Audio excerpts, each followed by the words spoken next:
thingy. It's terrible.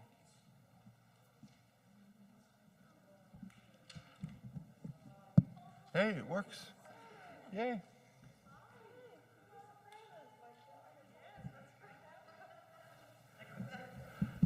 Okay, let's take a look at the first one is 336. 336.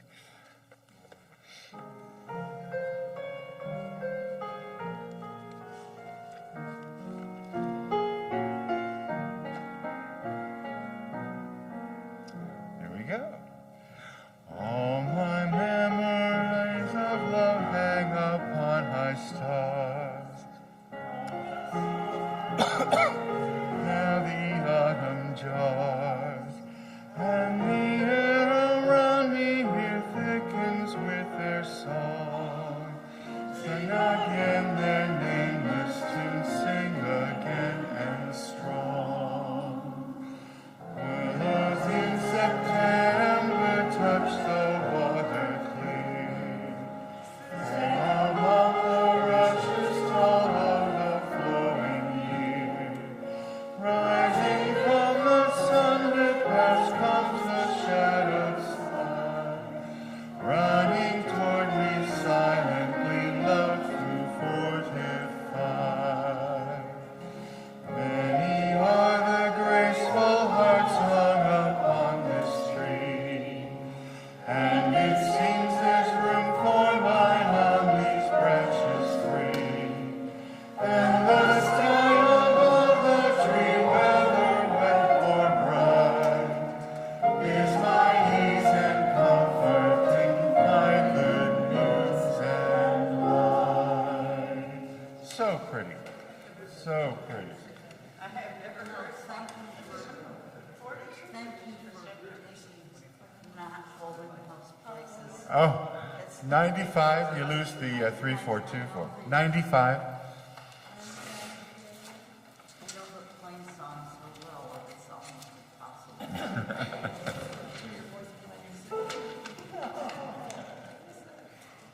Alrighty, this is pretty simple.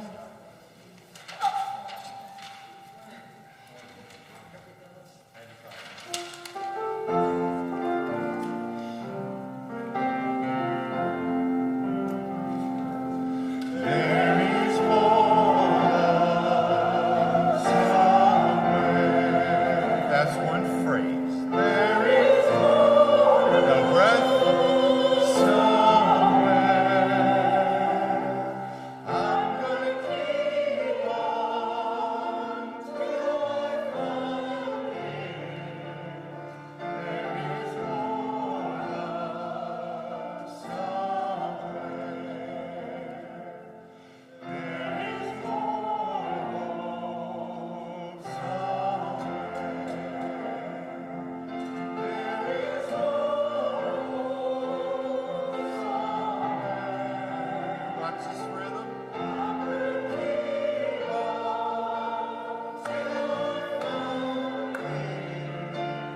There is more hope somewhere. Good. That's good. You know that one really well. What is it? 325. 325.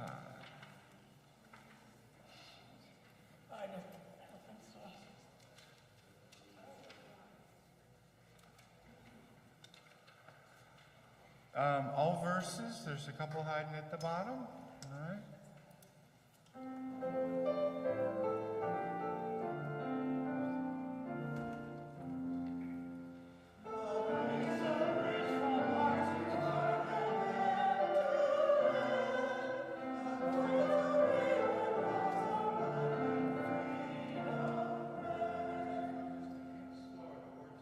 Hard to get out, aren't they?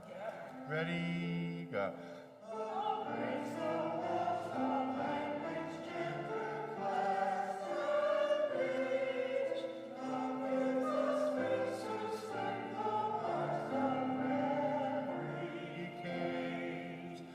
Love lifts the hopes that force the fears have been. Breaks the chains and gives us strength to stand our ground.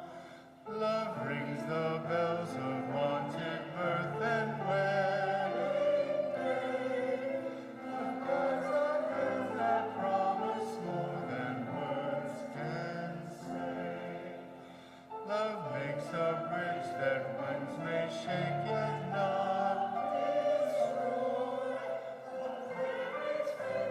Life and death to endless joy. I think that's better because of the text. Much easier to get the text out. All righty. May you go forth in love. This will be the benediction today. Benediction.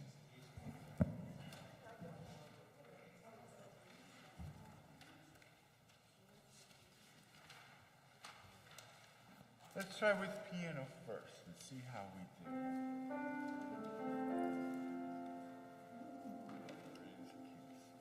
All right, one. Oh, I'm sorry. Go ahead.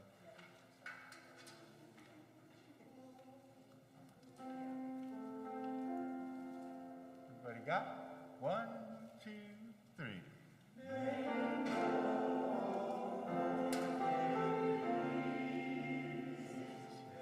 Wait. Let's just get them. Peace. Peace. Because some parts move, all right? Let's do that again. 1, 2, 3.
Hang on.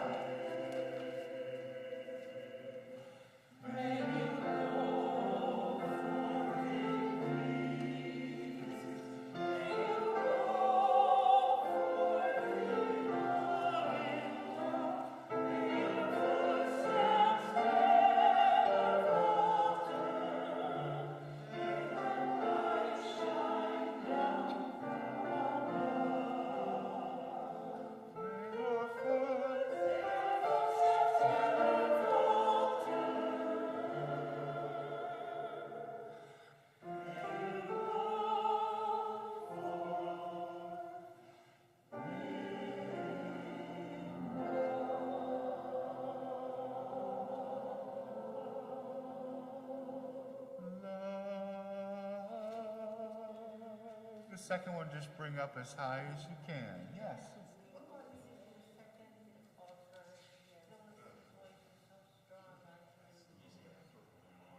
Yeah, you can do the second if you like. There's just a couple little spots, right? Yeah, that's what I thought. That's lovely. Thank you. That's lovely. Thank you. Okay, now, we want to keep this moving, and I want to keep the volume level up more than what we have. Okay? You can do it. It's super simple. We just think of this as sort of a tender little thing, but since it's the postlude,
Good morning.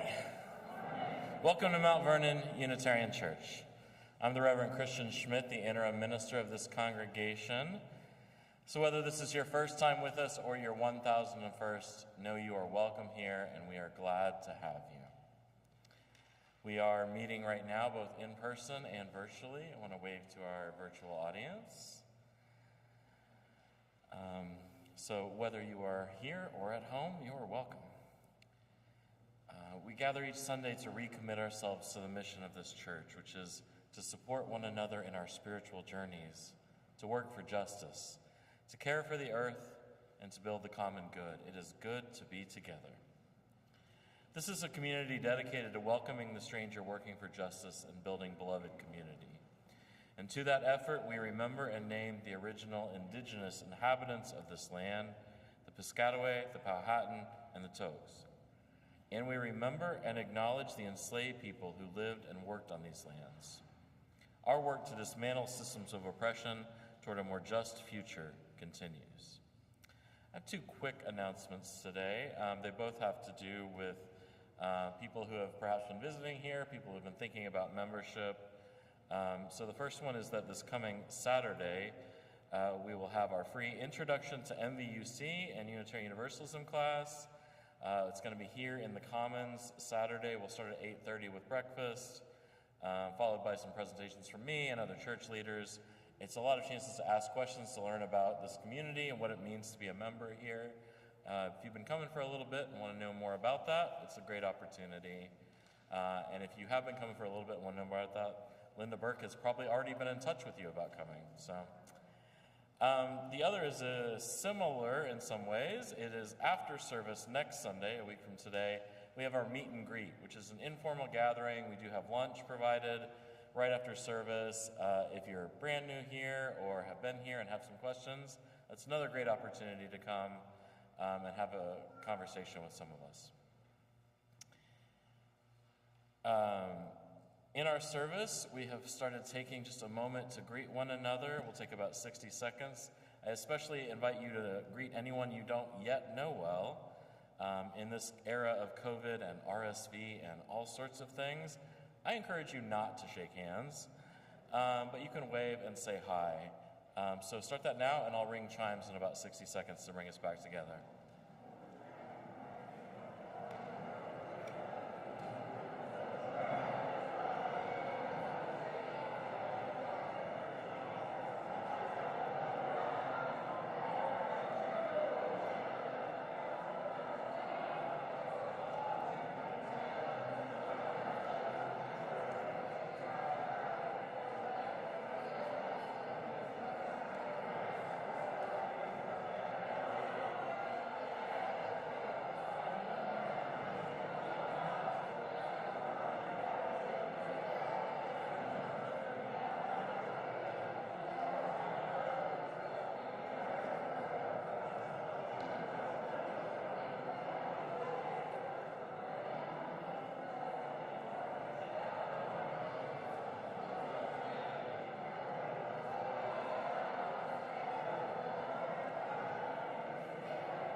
All right, welcome back.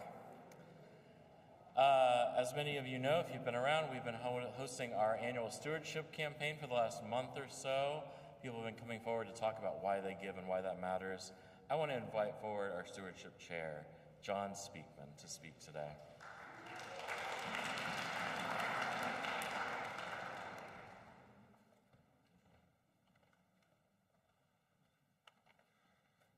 Hello, everybody. Kia ora. For those of you who don't know me, I'm chair of the Stewardship Committee. I came to the church through my wife Jan, sitting down there, who'd been looking for a spiritual home for a while. As someone who'd spent a big chunk of his life working in the World Bank, which is, if you don't know, is part of the United Nations organisations. It's an organisation who has shared goals of reducing poverty and inequality. So these are the folks that I work with, folks from every different colour, background religious background that you can imagine. And I have found I had far more in common with these people that were working for this common good social justice initiative that we care about, much more than my fellow white neighbours. So when I joined MVUC, I found to my surprise a great deal of comfort compared with what I'd been faced to. And our all embracing religion where nobody goes to hell or heaven, but lives on through their spirit that they have created. And over time, I've appreciated the power of this wonderful community that we have, and they've helped us early on through some very, very difficult times that we faced personally. And that's a big reason why we give. We give a lot of our time and we give a lot of our treasure. Whilst we give to other charities, MVUC is different. It's part of us. It does all these good things, and therefore it gets the lion's share of our giving, making us good blue members as per our Fair Share Guide. So enough of me.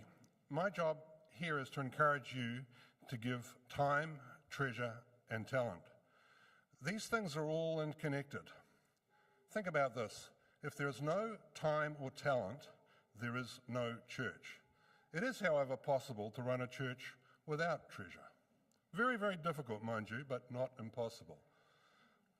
So this is why we've had a big focus on involvement this year. If we don't have involvement, we really don't have anything. So that's kind of why you've seen all this volunteer pledge and all this sort of thing. However, as a group, as a community that's basically got together, we've made some decisions collectively and over time to run a beautiful property here, our beautiful 5 acres of Holy Hill, to run a very strong ministry led at the moment by Rev Christian and a staff. All these things cost money to deliver our programs. So in that vein, I sort of chuckled to myself the other day when one of my reminder notices about the volunteer pledge went out and actually received more in financial pledges coming in, which does indicate the interconnectedness. So as you've noticed, the volunteer pledge, the results are quite interesting. We have a very, very small decline in volunteerism predicted, and participation looks like it's really holding its own. And we also find in the responses that we get that we're facing a new world, a new hybrid, led by this team of folks down here who are broadcasting us. And for every one of you, there's almost another one of you sitting there watching us on television or their iPad or their iPhone right now. But we find, as we go through this analysis, that there's a lot of potential. A lot of you could do a lot more than what you currently do. So I really want to try and encourage you to do more volunteer work. It's also given us some really good ideas on what we can do to help match folks' interest. We've already started to do it. You saw Leah and Linda the other days talk passionately about their topics, social justice and the book sale. And that was very successful. They, between them, arranged six additional volunteers. So what do I plan to do? So this year, I'm planning on lugging books at the book sale, bugging you guys for money and hours, doing some climate economic stuff. And the first one is actually right after the service in the Great Decisions, where actually we're going to talk about Bar Bacon in Joan Darrah's backyard and somehow connect that to foreign policy. And I'm going to help with coffee and the holiday shop, to name some of those things. And as a final plea, I've been asked by some, please sign up to help the coffee hour. We need volunteers to run that. Now, next year will be fun with a new minister, the worst of inflation behind us, but that's going to be another story. And so finally, I just want to thank you, not in the things of ending this little talk, but thank you and the generosity that you've shown so far with your pledging and your generosity in terms of the time that you commit to this church. Your time is actually more valuable when you do some kind of economic measurements than the actual money that you put in. So thank you.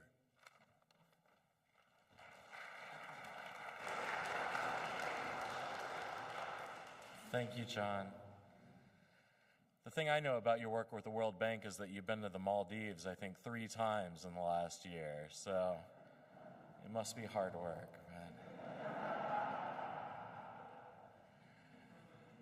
So let us take a moment to turn our hearts and minds to worship. Our choir will help us enter into that time.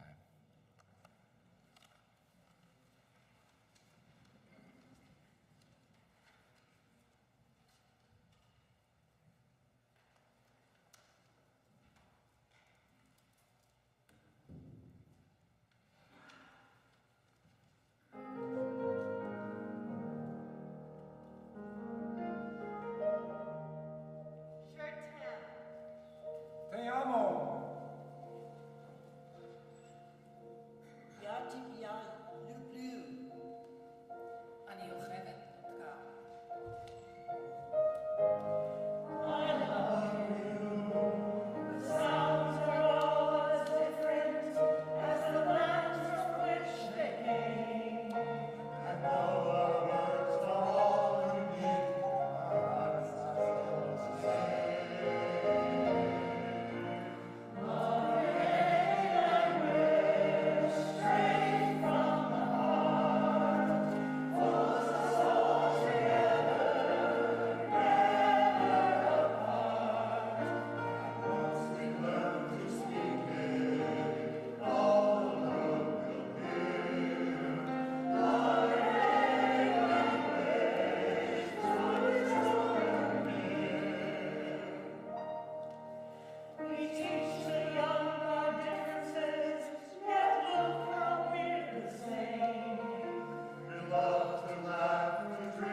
Good morning.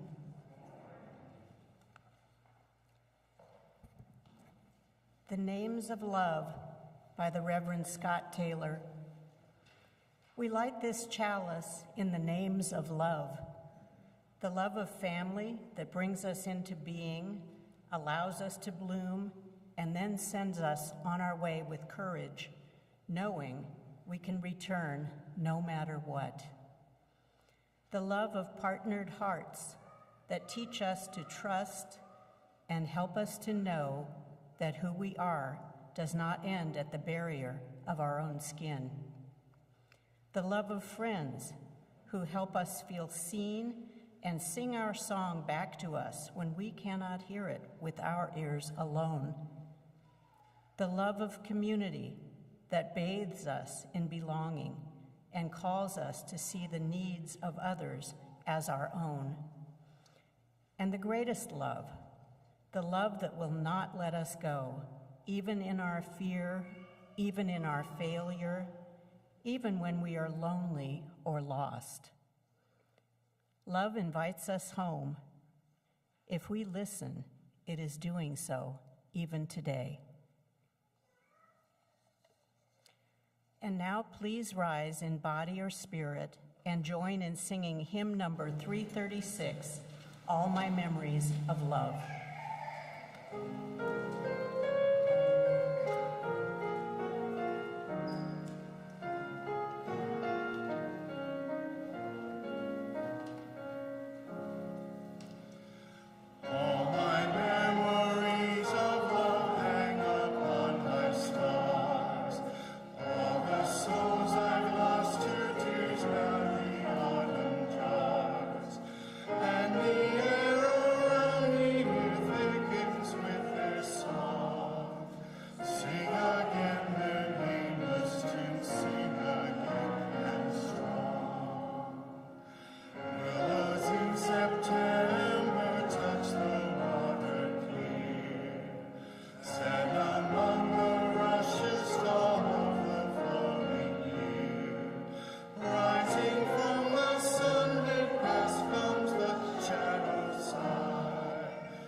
Please be seated. Oh, sorry. Sorry. Please remain standing for our covenant. Say it with me. Love is the teaching of this church. The quest of truth is its daily task, and service is its prayer. To dwell together in peace, to seek knowledge in freedom, to serve life in community, to the end that all souls shall grow in harmony. This is our covenant with each and with all. Please be seated. I want to invite forward Lori Connor, who is helping us with Time for All Ages, while our Lifestand Spiritual Director, Ann Richards, is on sabbatical this spring.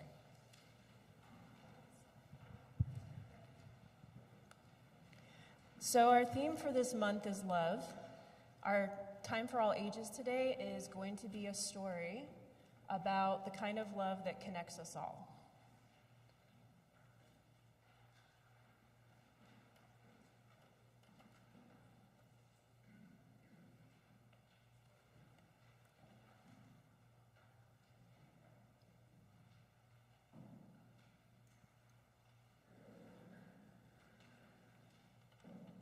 It's called The Invisible Web by Patrice Karst, illustrated by Joanne Lou Vriethoff. The very best news ever has begun to spread all over the world, one heart at a time. Shout it from the mountaintops. Every single one of us is connected to those we love by invisible strings. That means Giovanna and her daddy are always together, even though he moved to a new house. Omar can feel the tugs of love from his parents, even though he is living far away at school. Mr. Chang still feels Mrs. Chang close by, even though she died such a very long time ago. And you, at this very moment, may feel the string of someone close to you, even though they aren't there. You can't see it, but it's real. Our strings reach everyone we know. They travel far and wide to families and friends, classmates and coaches, to bus drivers, babysitters, neighbors and pets, to aunts and uncles, and grandparents and grandchildren, and countless other people. And all those people have hundreds of strings. Soaring high over rocky peaks and across the seven seas, deep into jungles and valleys, and winding through the busiest of cities, all these strings crisscross one another and create a nest that covers the planet, interlacing us together, cradling us forever. The web has no borders and wraps every continent. Within it live butterflies and flowers, starfish and seahorses, lions and ants, rivers and snowstorms, and all human beings, Giovanna, Omar, Mr. Chang, and of course, you and me too. Some say it even reaches to our ancestors and those we cherish in the beyond. One tug on the string sends love to every one of us woven together in this divine tapestry. And that means just one good deed travels across the entire web. Everything is linked. But sometimes folks forget. When they can't feel their strings, they forget about our invisible web. And that's when strings get tangled up. Like when lonely Louisa isn't invited to sit with anyone at her school at lunchtime. Or when sad Stefano wishes his friend Marcos wasn't so bossy when they played. Or when Mrs. Patel struggles at work without help and she just wants to quit. Even violence and war can erupt when too many of us forget the web. When strings are ignored, they can become weak and begin to unravel. But the more people who care for the web, the stronger it remains. The web feels like every parent since the beginning of time, holding and protecting each one of us in millions of gentle arms. What could be stronger than all those hands holding us close? So many supportive fingers can always find a way to untangle strings so that love can flow again. But it's up to every one of us to spread the word. Our time is right now. As we tell our family and friends, sisters will remind brothers, who will write to cousins, who will call their grandparents, who will just nod and smile as if they have always known. If we remember the web and tug at it often, nobody will ever be left out. We will see others more clearly. The people of the world will look into each other's eyes. They will smile at one another. And when one of them cries, they will all want to help. And they do. Someone helps Mrs. Patel at work and tells her what a great job she's doing. She remembers that she's important and feels happy. Marcos apologizes to Stefano, who forgives his friend, and they have even more fun playing. And Louisa feels warm and bubbly inside when a few of the kids in class ask her to join them under the banyan tree for lunch. She knows right then that the invisible web is real. After school, Louisa cries with joy as she strokes her cat, who purrs the news to the stars, and the stars whisper the secret to the clouds, who share it with the songbirds, who serenade the world with this exquisite melody of love at the start of each morning and all through the day, until, as the invisible web glitters in the magic of twilight, the owl takes over and hoots the news throughout the night. It's time right now. Oh, the invisible web is alive. It's time right now. It breathes as we breathe, pulsating all over our earth, the single heartbeat of life and love. And do you know what that makes us all? One very big family. P.S. I just love being right here in the very middle of the invisible web with you.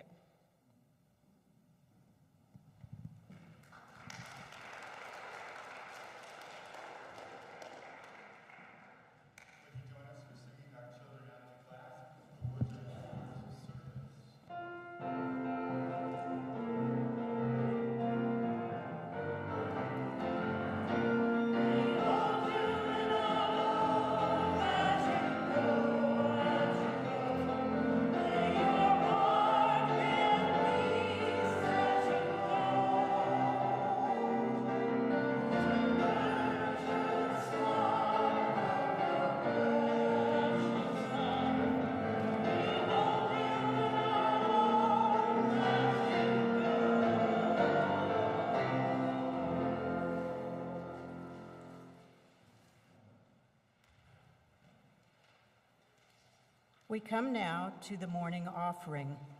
At this time, MVUC asks each of us to show our spiritual and material generosity. I give because MVUC has been my spiritual home for 30 years next year. I give because I want to pay it forward for those who come after us. I give to support our beautiful Holy Hill, the social justice work we do, including work on behalf of Mother Earth, the classes and groups for us to grow from. MVUC has helped shape me, helped mold me for the better into the person I have become. I am inspired by the people here on our Holy Hill, by our principles, by our giving and giving back, by the growth we encourage, the ongoing learning that takes place. I am reminded of my center, of what is really important, what matters most. I am in community with like-minded people who celebrate love in action rather than only as a romantic sentiment. Not that romance isn't important too. These are just a few of the reasons why I give to MVUC.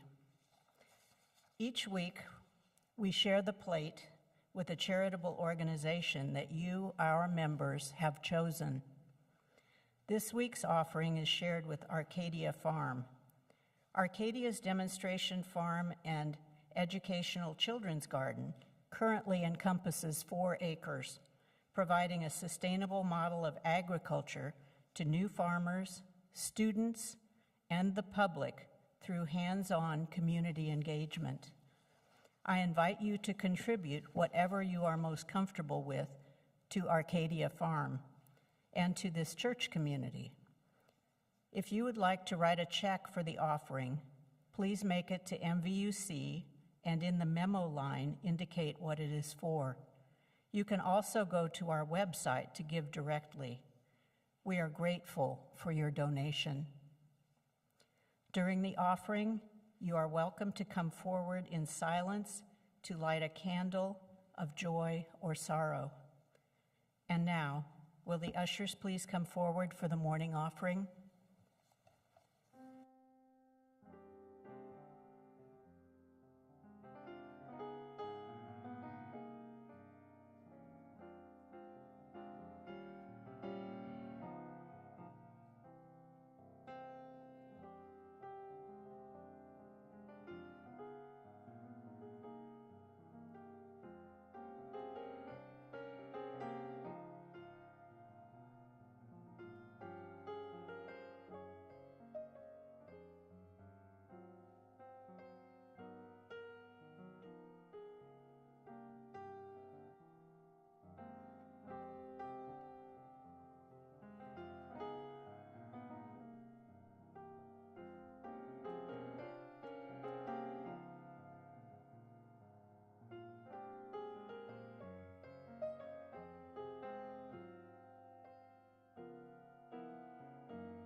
Please take a moment to prepare yourself for our time of silent reflection, which will be followed by spoken words.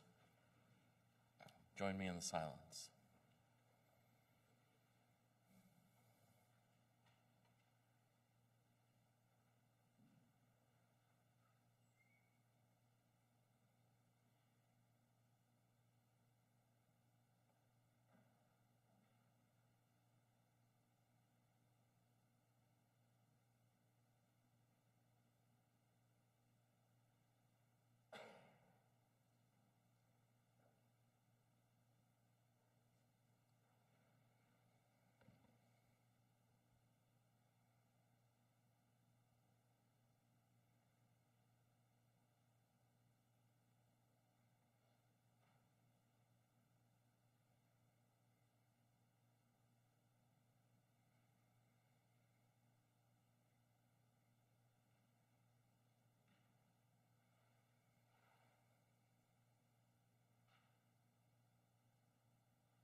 Our words today come from the Reverend Amanda Poppy. She writes, "This is the home that love made. It's full of the love that the founders felt when they planned out these walls and raised these beams above us. This is the home that love made. It is full of the love of all who have worshiped here, those who have celebrated and grieved here, babies dedicated, couples married, family members mourned here. This is the home that love made. It's full of the love of our children as they learn and laugh together, of our youth as they grow into their own sense of purpose and meaning. This is the home that love made. It's full of the love of the staff who have served it, full of their hopes for this congregation, their hard work, and their acts of dedication. This is the home that love made. It's full of the love of the choir, the love made so clear and the voices lifted here on Sunday morning. This is the home that love made. It is full of our love, the love of this community, despite our differences and our disagreements, the love that holds us together as a people. This is the home that love made. Can you feel it? May the love be with us always. Amen. I invite you to remain seated as we sing hymn number 95, There Is More Love Somewhere. This hymn Christian and I chose because the theme of the month is love, but if you look right at the bottom, it says words and music, African American spiritual.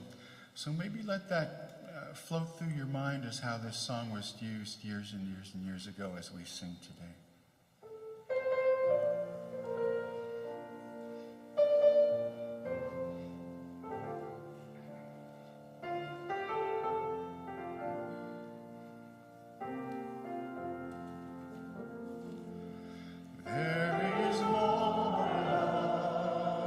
Somewhere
Human's core function is love, by Adrienne Marie Brown.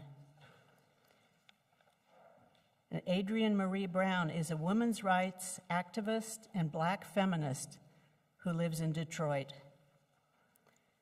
When we are engaged in acts of love, we humans are at our best and most resilient.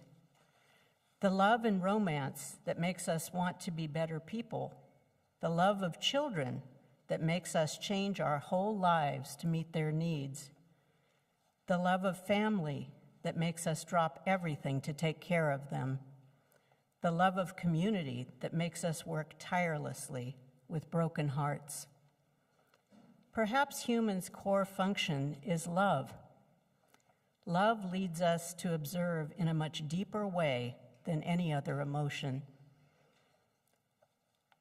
If love were the central practice of a new generation of organizers and spiritual leaders, it would have a massive impact.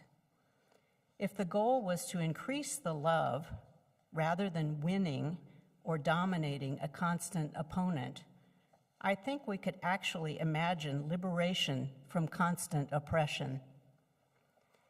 We would suddenly be seeing everything we do, everyone we meet, not through the tactical eyes of war, but through eyes of love. We could see that there is no such thing as a blank canvas, an empty land, or a new idea, but everywhere there is complex, ancient, fertile ground full of potential.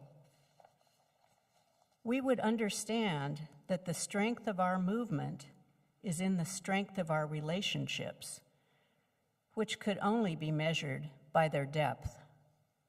Scaling up would mean going deeper, being more vulnerable and more empathetic.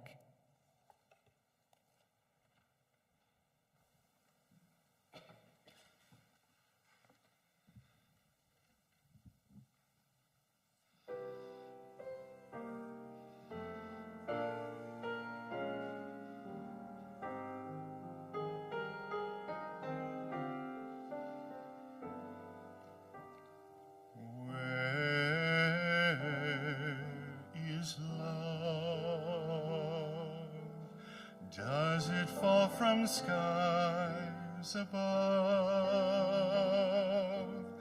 Is it underneath the willow tree that I've been dreaming of?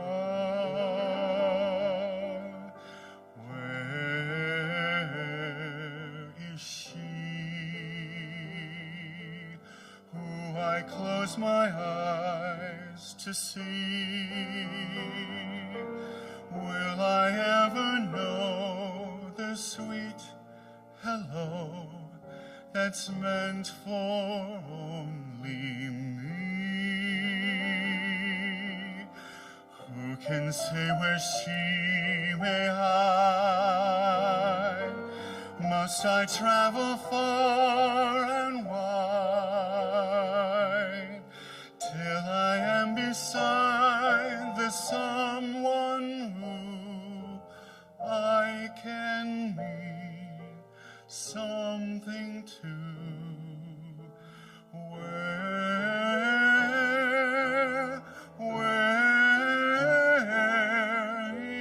is love?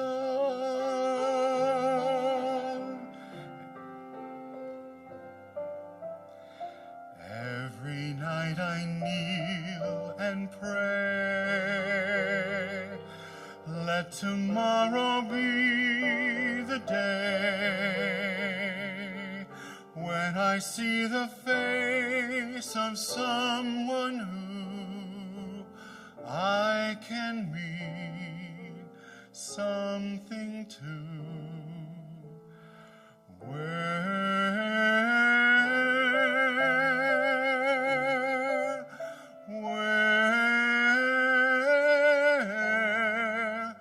is love?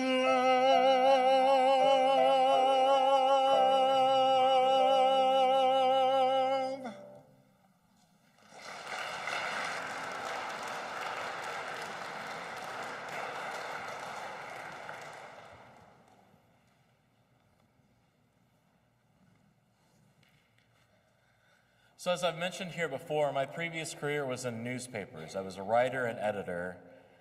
And I say that in part because the process there, of course, is that you report, you research, you talk to people, you write a story, and the very last thing you do is to write the headline.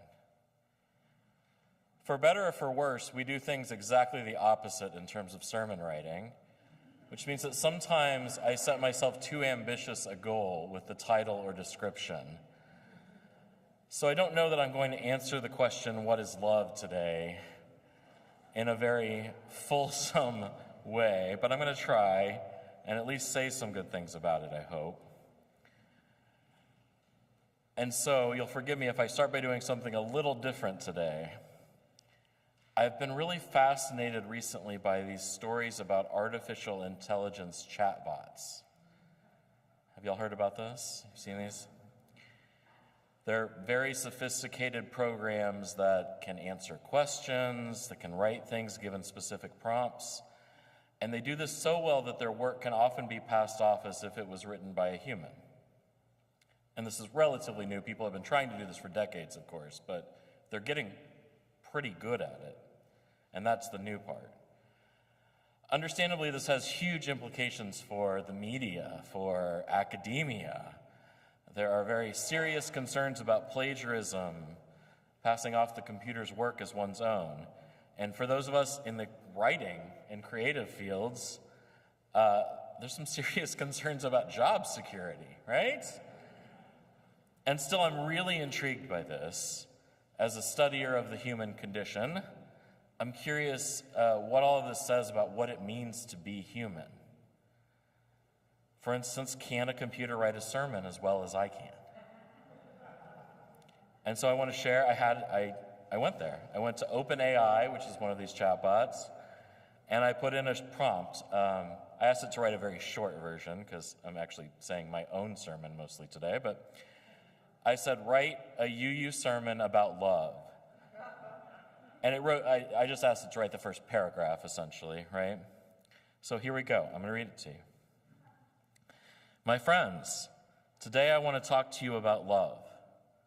Love is a powerful and complex emotion, both spiritual and physical. It has been written about and explored in countless books, songs, and scriptures throughout the ages. Love comes in many forms. There's platonic love, romantic love, divine love, unconditional love.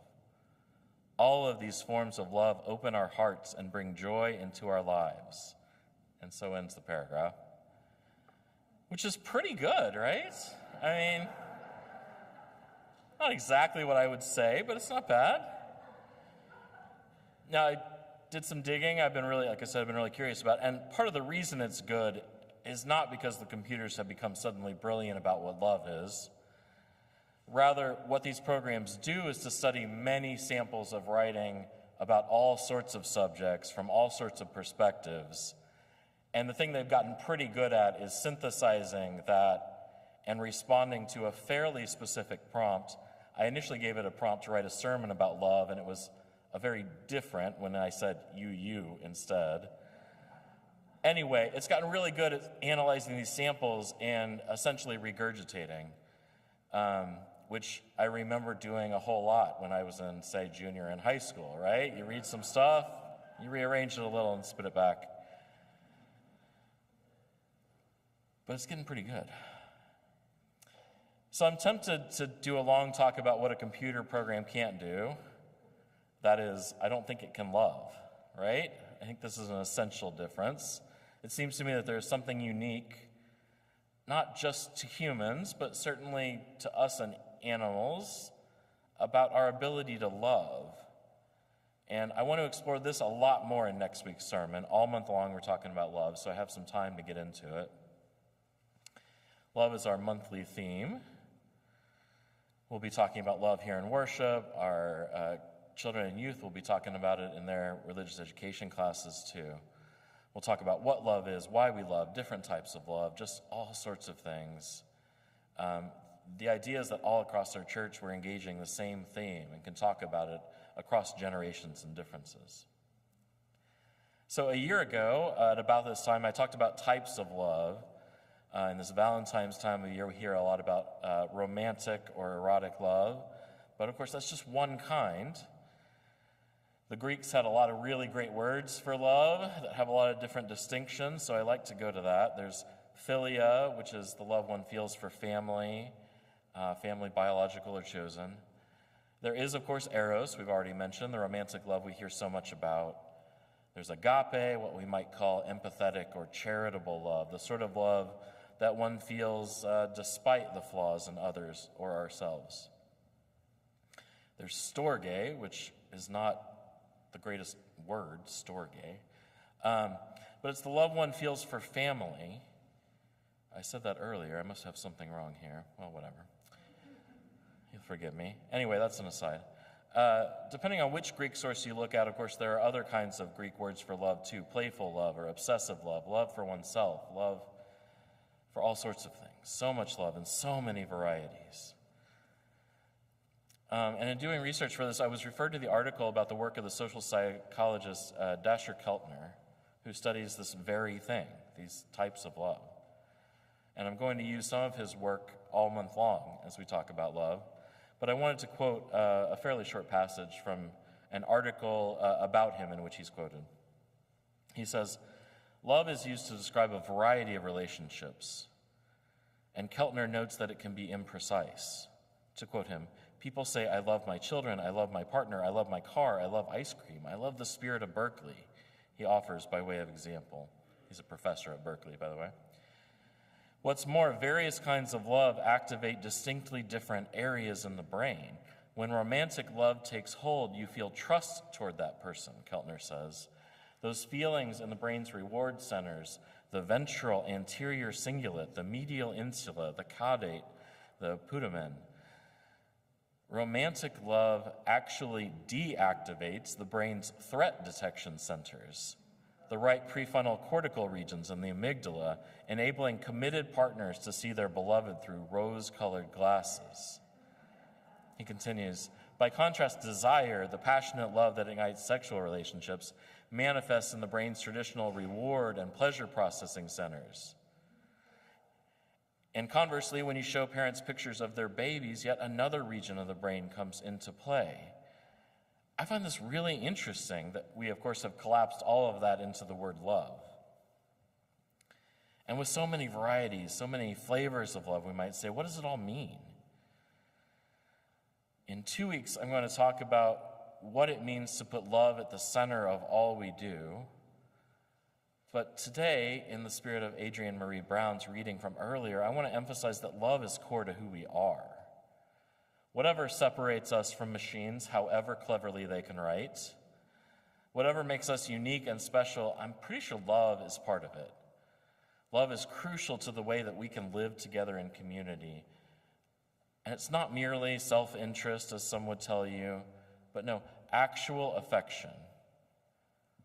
And I firmly believe that this is what it means to be human. To go back to that reading from, again, as I said, writer and activist Adrienne Marie Brown, love is our core function.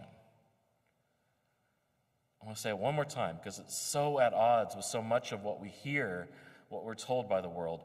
Love is our core function, she says. Not greed, as capitalism might have it. Not desire, as the advertising industry might tell you. Not sin, as certain religious groups would say. But love. Love in all its myriad forms. Love as charity. Yes, love is desire sometimes. Love is friendship. Love is empathy. Love is caring. I don't often quote from the Bible, but I will today, as the first letter to the Corinthians in the Christian Bible puts it. Love is patient. Love is kind. It does not envy. It does not boast. It is not proud. It does not dishonor others. It is not self-seeking. It is not easily angered. It keeps no record of wrongs. Now, I don't think love is perfect either because we're not perfect. But we are better when we are loving towards one another, towards ourselves, and to our world. And to continue that thought, I'm not saying, nor I think is Brown, that it isn't hard or lacking in problems. Love has plenty of problems. Love is hard, can lead you astray. Love needs guidance. It needs help. It's not perfect, as again, we are not either. And as many of us have experienced, love is not enough sometimes. It isn't enough to love someone if you aren't able or willing to help them when they're in need. But love is a start. It's an igniter. Cornel West has famously said that justice is what love looks like in public. I might quibble and say that love is what moves us to justice, but perhaps he and I are really saying the same thing when we say that. Just a few weeks ago here, we honored Martin Luther King Jr., and I want to close with a point he made about this very subject. In talking about his anti-war stance, something that got him into a lot of controversy, he said this, and I quote, "We must evolve for all human conflict a method which rejects revenge, aggression, and retaliation. The foundation of such a method is love." So today I say it one more time. Love is our core function. Let us embrace it with all our hearts. Amen. I invite you to rise and bow to your spirit once again for our closing hymn, number 325, Love Makes a Bridge.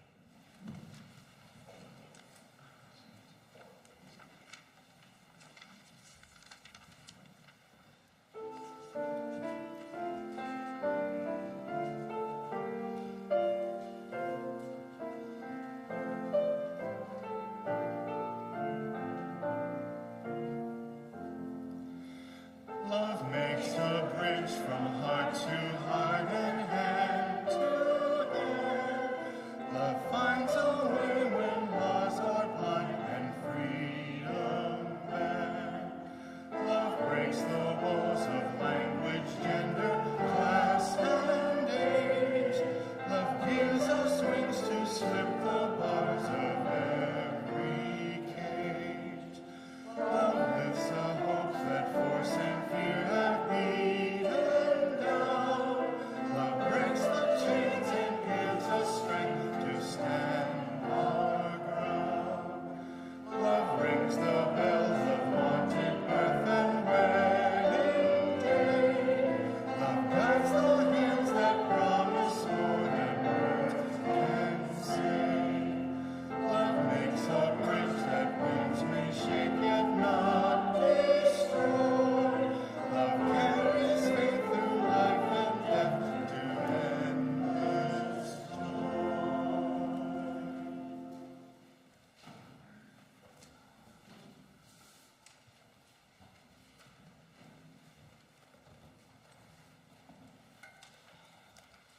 Please join in the words we say each week as we extinguish our chalice. We extinguish this flame, but not the light of truth, the warmth of community, or the fire of commitment. These we carry in our hearts until we are together again. Please be seated.